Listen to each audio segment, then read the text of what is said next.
നമ്മളെ മകൾക്ക് വീട് എടുക്കുകയാണെങ്കിൽ ഒരു കാര്യം ശ്രദ്ധിക്കണം. ഇപ്പൊ ഇവിടൊക്കെ ഇതേപോലെ പാരമ്പര്യം എന്താണ് മലയാളി പൊളിക്കണ്ടെന്ന് പറഞ്ഞു. പക്ഷെ നമ്മളെ സംബന്ധിച്ചിടത്തോളം പൊളിക്കണം. കാരണം ഞങ്ങൾ പാരപ്പറ്റി ശ്രദ്ധിച്ചപ്പോ ഉള്ളിലത്തെ കല്ലിന്റെ കഥയാണിത്. ഈ കല്ല് വെച്ചാണ് നമുക്ക് പടക്കാൻ പറ്റില്ല മുകൾക്ക്. നമ്മളെ സംബന്ധിച്ചിടത്തോളം 3 വരെ ഒരു 400 കല്ല് നമുക്ക് ഇവിടെ പടുത്ത് കിട്ടും ചെയ്യും. പണിക്കൂലിയും കിട്ടും. പക്ഷെ നമ്മളത് നോക്കിയില്ല, കംപ്ലീറ്റ് പൊളിച്ചു. ഇതാണ് പൊളിന്റെ അവസ്ഥ. ഇതാണ് ഈ കല്ല്. പിന്നെ വേറൊരു കാര്യം കൂടി ശ്രദ്ധിക്കണം.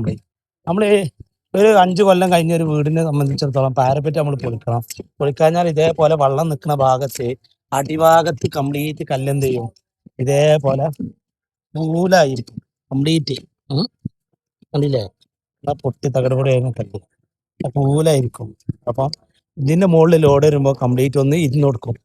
അപ്പൊ ഒഴിവാക്കാൻ വേണ്ടി ഇതേപോലുള്ള കല്ലുകളൊക്കെ മാക്സിമം ഒഴിവാക്കുക. പാരപ്പറ്റ് കംപ്ലീറ്റ് ഒഴിവാക്കണം. ഏതൊരു 5 വർഷം കഴിഞ്ഞാൽ പാരപ്പറ്റ് ഒഴിവാക്കിയാണ്ട് പുതിയ കല്ലുകൊണ്ട് പടക്കാൻ ശ്രമിക്കുക. അല്ലെങ്കിൽ ഇതേപോലെ ഉണ്ടാവും ഈ അവസ്ഥ ഉണ്ടാകുക.